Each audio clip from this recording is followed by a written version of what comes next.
Get in the game with the FanDuel Sportsbook app.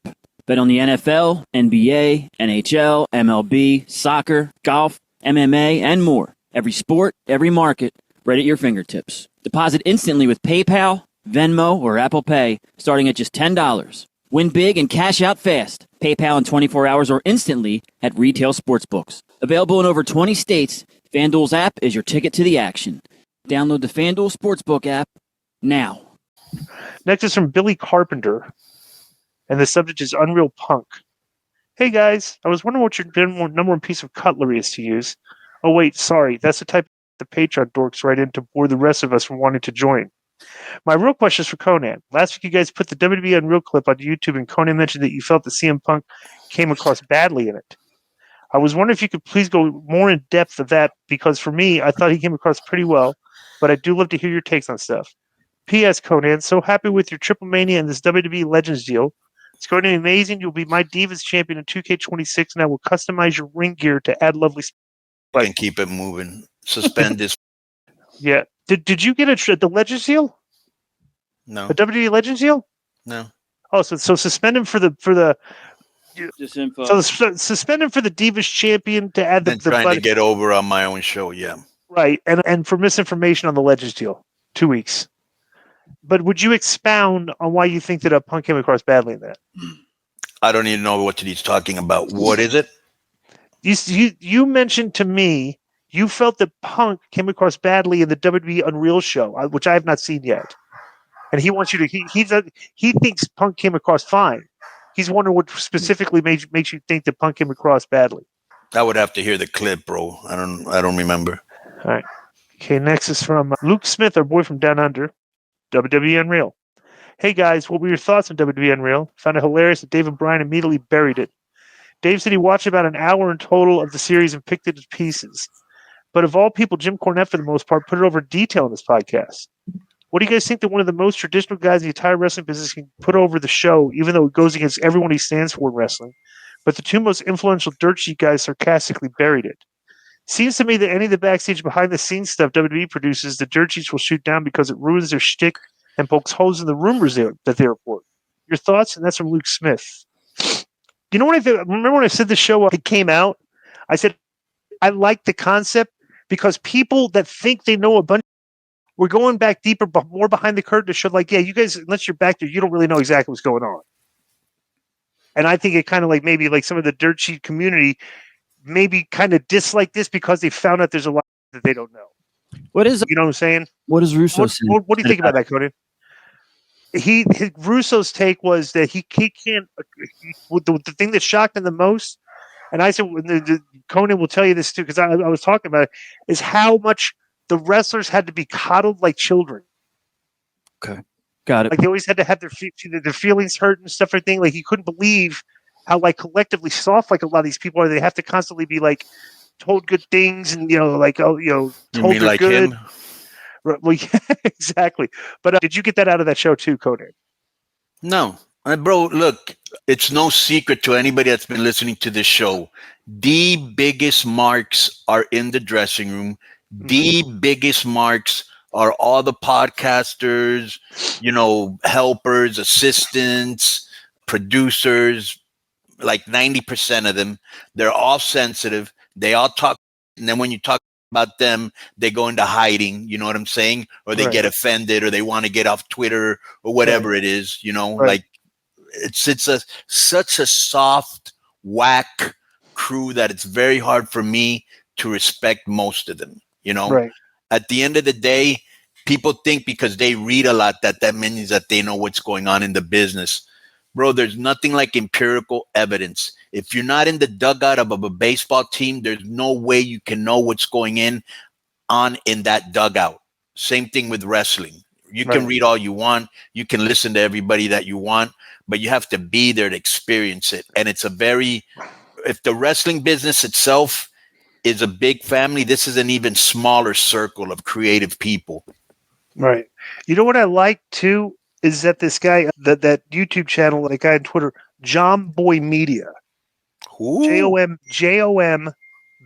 Media. John Boy, right? And this guy's fantastic. Joe, go to John Boy Media. Yeah. Just pull up one of his videos, bro. It's like because what it does is, Konnan, when these guys are like the arguing on the field, this guy does close-ups and does lip reading, so you know exactly the conversations that the umpire coaches stuff are like when they're yelling at each other, like what they're saying. Like here, pull up a video. I love that. No, Joe, no. The top one? That one right there, yes. This is 5 minutes, 6 minutes long. Well, just like from the beginning, like watch how this guy does this, right? Yeah, I saw him do a great. The season of the second base peak continues. We get another layer added to this story, this narrative that has just been in baseball, especially breakdowns, all season. This breakdown's brought to you by SeatGeek. Leadoff runner in the 9th inning. It's a 1-run game. Machado makes the pick, throws it, but it's not in time. So the Red Sox got something going. And if they get him to second, maybe he can do some grip grazing, relay some pitches to the batter, knock it out of the park. So that's exactly what he does. Bunt attempt was shown. He steals, take the bunt off,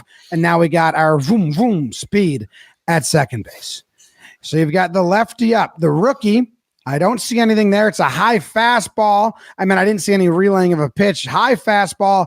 It's a ground rule double, which means the game is tied, and they still have a runner on second. And they're press pause.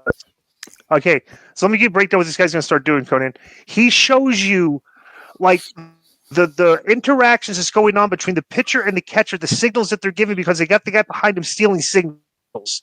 And bro, like I said, like videos like you as a mark, you're watching the game, you don't see any of this stuff. You know what I'm saying? This guy's breaking down the actual stuff that's going on, like the communication on the field, because he could read lips and like see the signals and stuff. Are you interested in this video so far? I saw the whole game. Oh, yeah. Okay. Well, play one more minute of this, right?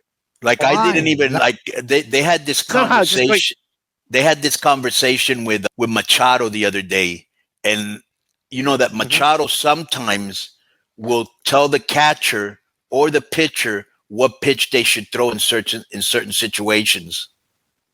Right. The third baseman. Right. Yeah, like there's a lot of a lot of smart guys out there. Yeah.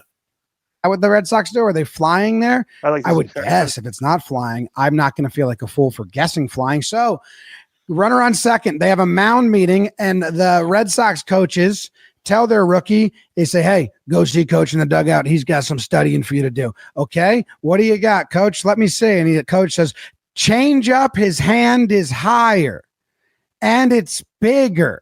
Oh, are they watching us? Are they listening? And look at Bogarts. Bogarts is like, I know what you guys are talking about. Why would you call the runner on second base over and show him an iPad?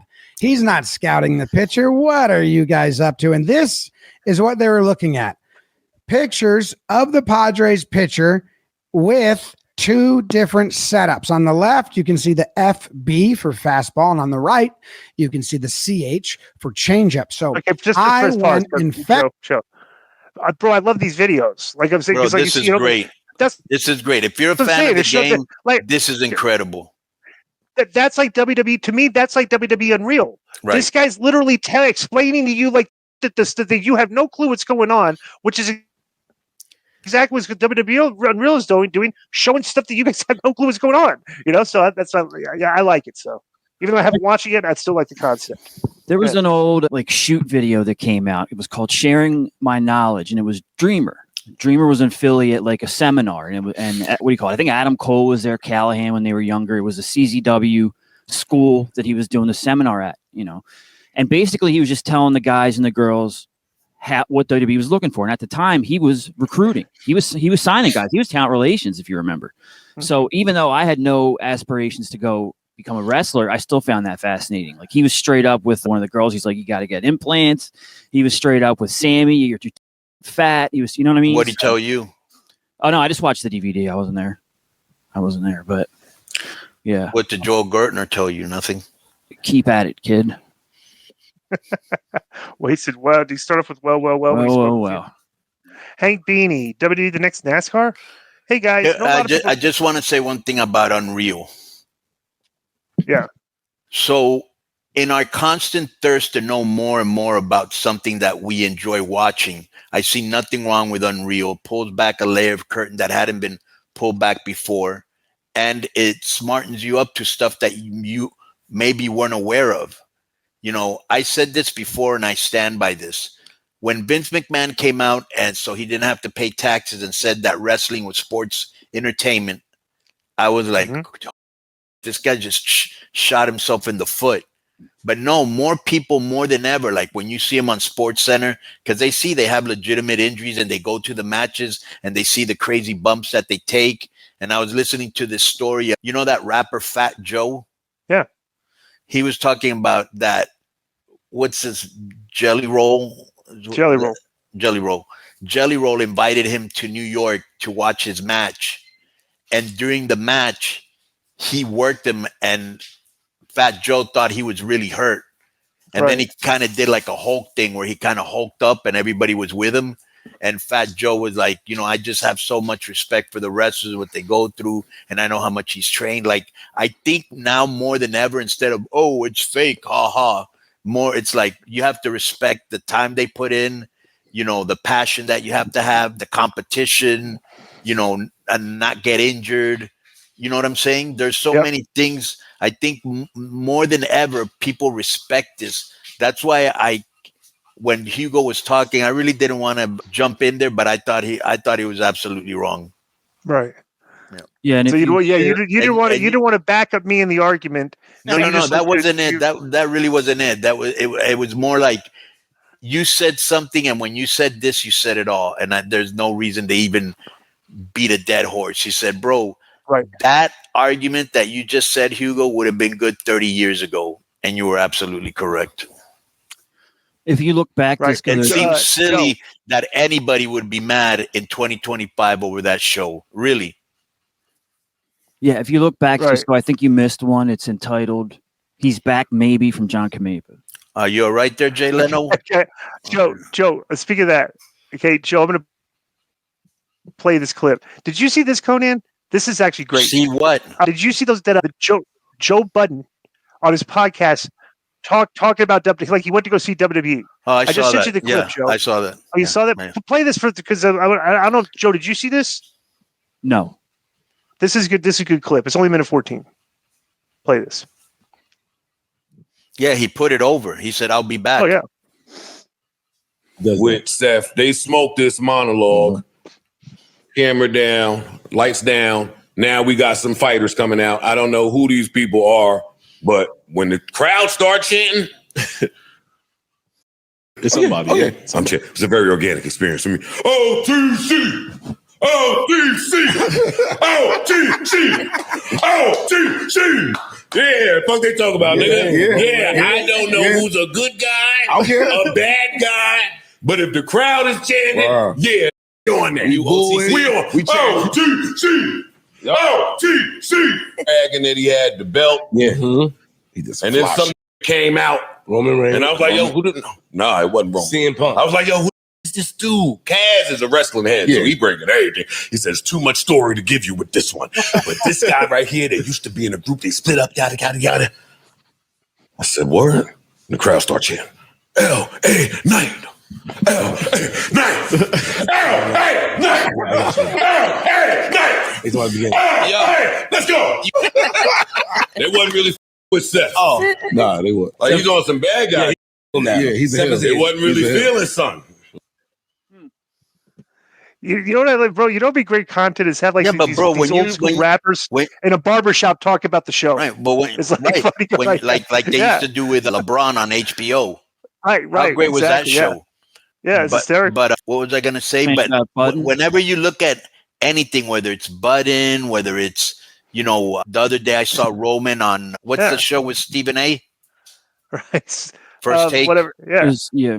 First Take. Then I saw Cody on there. Like, they always come out interesting, articulate. Cena's always fascinating to listen to, right? Like, you know, it's like everything we should have been so many years ago. Like, they're getting it right. They got the right people. They push the right people.